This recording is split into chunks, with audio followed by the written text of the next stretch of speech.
करदा कनेडा विच ਡੀਲ सोहणीए मुंडा पूरी gangsta appeal सोहणीए जदों महीने विच चार गीत सट्टा करदे स्टार बेड फील सोहणीए। सिद्धू मूसेवाला की लिखी हुई इन लाइंस का मतलब है कि एक गैंगस्टा अपील वाला लड़का कनाडा से डील करता है और जब महीने में चार गीत लिखता है तो बड़े बड़े स्टार्स फील बैड करते हैं। सिद्धू मूसेवाला की म्यूजिक का लेवल भी इंटरनेशनल था और उनका फेम भी। सिद्धू मूसेवाला ने जब महीने में 4 गाने रिलीज किए तो म्यूजिक इंडस्ट्री में धूम मच गई थी कि आखिर ऐसा कौन सा सिंगर आ गया है जो एक के बाद एक हिट सॉन्ग्स दिए जा रहा है। हर बड़ा सिंगर शायद उस वक्त सच में थोड़ा सा बुरा फील जरूर कर रहा होगा, क्योंकि कोई तो था जो उन्हें टक्कर देने के लिए नहीं बल्कि उनसे बहुत ही आगे चलने की सोच कर आया था। और ये बात सिद्धू मूसेवाला के शुरुआती गानों से ही प्रूव हो गई थी। दोस्तों, सिद्धू मूसेवाला अपने सॉन्ग्स की वजह से यूथ आइकन बन गए थे। उनके सॉन्ग्स में एक एनर्जी के साथ साथ सोसाइटी को लेकर कई कमेंट किए जाते थे। कई बार उन्हें अपने सॉन्ग्स की वजह से कंट्रोवर्सीज का भी सामना करना पड़ता था, लेकिन वो यूथ के बीच में बहुत पॉपुलर हो रहे थे। और सो हाई सॉन्ग के बाद उनकी किस्मत का सितारा कुछ ऐसे चमका कि उन्हें फिर कभी भी पीछे मुड़कर नहीं देखना पड़ा। उनके सॉन्ग के लिरिक्स और उनके इंटरव्यूज देखते ही देखते सोशल मीडिया पर वायरल हो जाते थे। उनकी लैंग्वेज भले ही पंजाबी थी, लेकिन उनकी पॉपुलैरिटी इंटरनेशनल थी। उनके सॉन्ग्स में सोसाइटी को चेंज करने की बात होती थी। सो हाई गाने को यूट्यूब पर 455 मिलियन से भी ज्यादा बार देखा जा चुका है। सिद्धू ने न सिर्फ इस सॉन्ग को अपनी आवाज दी थी बल्कि उन्होंने इस सॉन्ग के लिरिक्स को भी खुद ही लिखा था।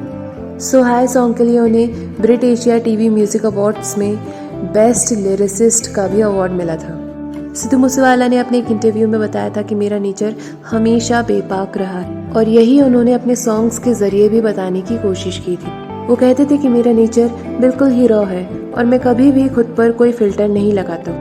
वो सिर्फ अपने इमोशंस को अपने सॉन्ग के जरिए एक्सप्रेस करने की कोशिश करते थे। सिद्धू मूसेवाला ने अपनी पूरी लाइफ एक विनिंग रेसलर की तरह जी थी।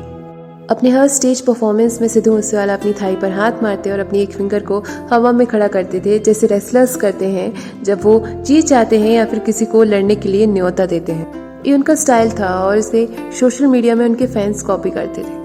उनके पिता ने भी उनके इस सिग्नेचर स्टाइल में उन्हें अंतिम विदाई दी थी। फैंस सिर्फ उनके म्यूजिक को ही पसंद नहीं करते थे बल्कि उनकी लाइफस्टाइल को भी काफी फॉलो करते थे। सक्सेसफुल होने के बाद उनका स्टाइल स्टेटमेंट भी काफी पसंद किया गया था। सिद्धू मूसेवाला को काफी कम एज में सक्सेस मिल गई थी और इसके बाद सबके मन में सिर्फ एक ही बात आती थी कि आखिर इनके सॉन्ग्स में ऐसा क्या है कि यंगस्टर्स उन्हें इतना ज्यादा पसंद कर रहे हैं। सबसे बड़ी बात तो ये थी कि उन्होंने हमेशा अपने टारगेट ऑडियंस यानी यूथ को ही फोकस में रखकर सारे सॉन्ग्स बनाए थे। उनके सॉन्ग्स और गाने को पर में ये कहा जाता था कि उनके गाने थोड़े से भड़काऊ होते थे, यानी उनकी म्यूजिक का जो टाइप था वो थोड़ा रेबेलियस होता था। उनके सॉन्ग की लैंग्वेज भी वैसी ही होती थी जैसे आजकल की यंग जनरेशन को पसंद है। उनके सारे सॉन्ग्स पंजाबी में होते थे, लेकिन कई बार वो अपने सॉन्ग्स का मतलब इंग्लिश में भी बयां करते थे।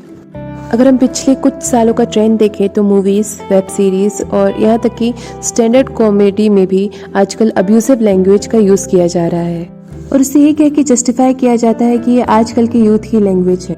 सिद्धू के भी कई सॉन्ग्स ऐसे थे जिनमें थोड़ा बहुत अब्यूसिव लैंग्वेज को यूज किया गया था। सिद्धू के गानों का भी व्यू ओवरऑल रिबेलियस फील होता है। हैवी बीट और बेस के साथ जब वो अपने सॉन्ग्स को प्रोजेक्ट करते थे, ये अंदाज यंगस्टर्स को बहुत पसंद आता था। बेसिकली वो अपने सॉन्ग्स में नार्सिसम यानी खुद को बेहतर दिखाने वाली रणनीति अपनाते थे। इसी वजह से वो यंगस्टर्स के बीच पॉपुलर भी हुए। आज के इस एपिसोड में इतना ही, और जानने के लिए सुनते रहिए अगला एपिसोड।